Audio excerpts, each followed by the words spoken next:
Nous proposons ici une troisième vidéo sur la décision d'investissement fondée, encore une fois, sur la vanne. Commençons par quelques rappels. Tout d'abord, la vanne, c'est moins l'investissement initial plus la somme des cash flows futurs actualisés. La vanne est un critère de décision. Si un projet d'investissement est acceptable, c'est que sa vanne est positive.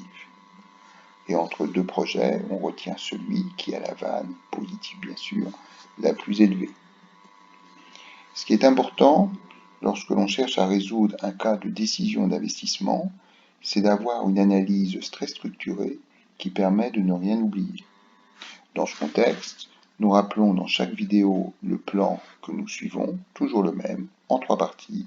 Premièrement, le calcul du cash flow annuel avant prise en compte de toute opération exceptionnelle.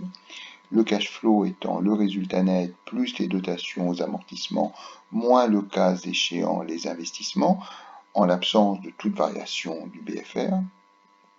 Dans un deuxième temps, on prend en compte l'exceptionnel, et seulement dans un troisième temps, on calcule la vanne avant de conclure. Nous allons illustrer ça par un exemple. On considère une entreprise qui a acquis il y a un an une machine pour 180 000 euros, utilisable et amortissable en linéaire sur 6 ans. L'entreprise peut la revendre aujourd'hui pour 100 000 euros et la remplacer par une machine neuve, plus performante, d'une valeur de 200 000 euros. Cette nouvelle machine serait utilisable et amortissable en linéaire sur 5 ans. Cette nouvelle machine permettrait d'améliorer le BE chaque année. 80 000 euros la première année, 90 000 la deuxième, 105 000 la troisième, 110 000 et 110 000 respectivement la quatrième et la cinquième année. Le taux d'IS que nous considérons est de 30% et le taux d'actualisation de 10%.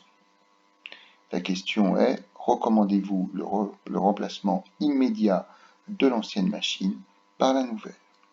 Alors, on serait tenté de considérer deux projets.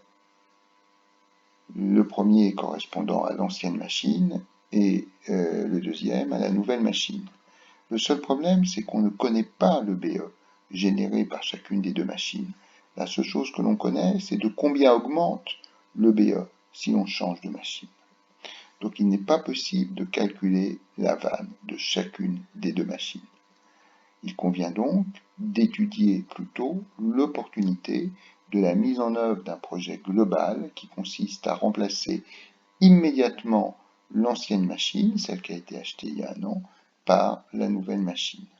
Et pour cela, on doit raisonner de façon différentielle. En d'autres termes, il va s'agir de calculer la variation de chacun des agrégats. Après tout, on a la variation de BE, on peut avoir la variation de dotation, la variation de REX, etc. pour arriver au cash flow.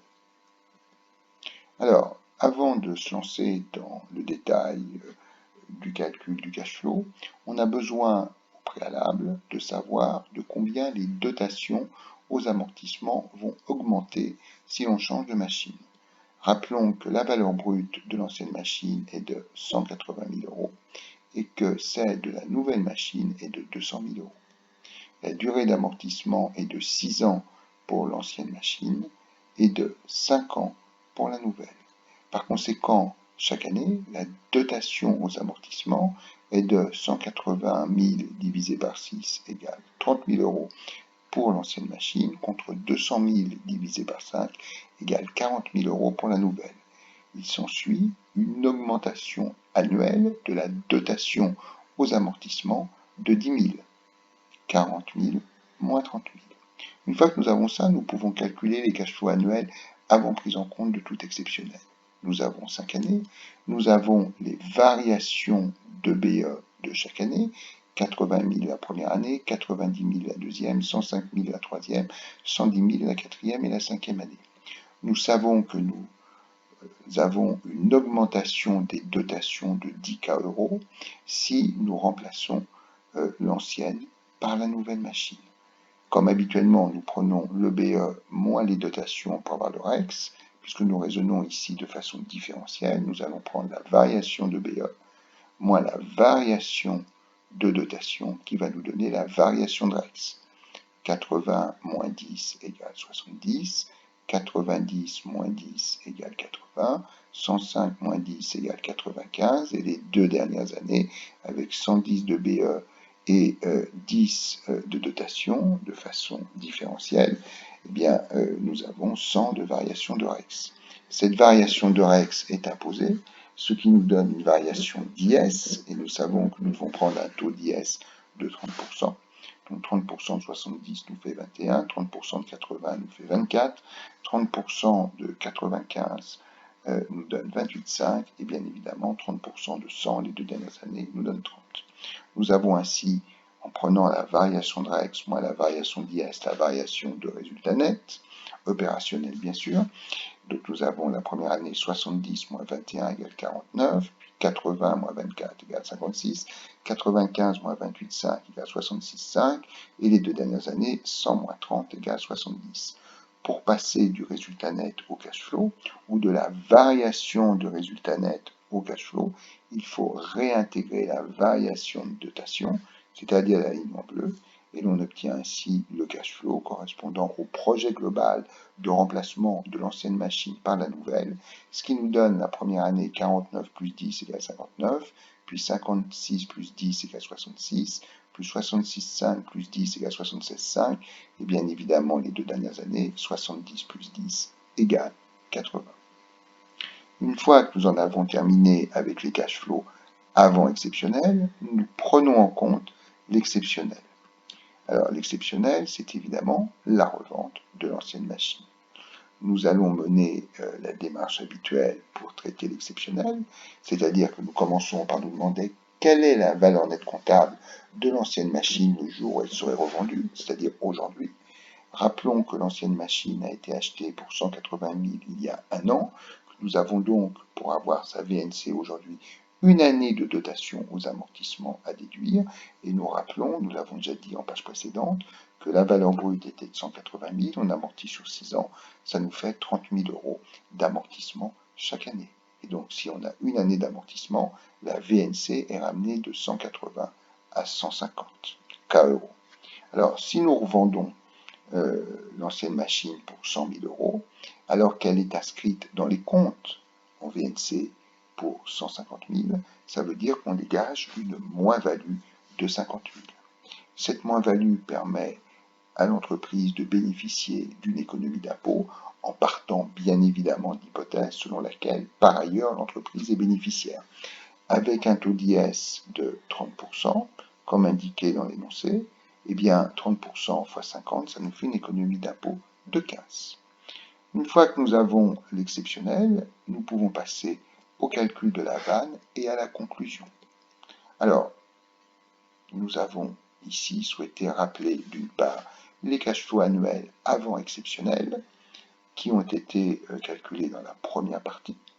Nous avons souhaité rappeler également l'économie d'impôt qui est générée dans le cadre de la revente de l'ancienne machine pour calculer la vanne.